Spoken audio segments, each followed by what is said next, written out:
Alright, here's our March storm in Richmond, Virginia.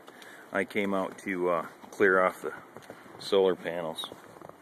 So, let's see how much snow we got here. Not much, but it sure is heavy.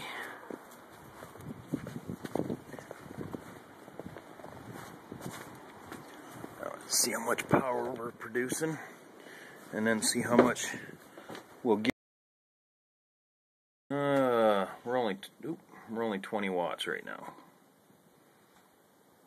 So let's grab a broom, clean this off.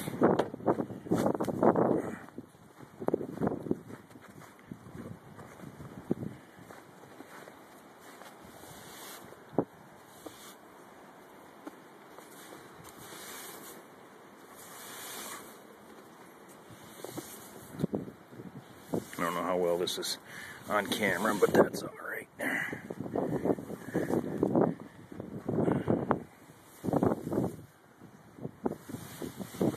Our power flashed a little while ago, which I don't know if that's an indicator of what's going to happen, but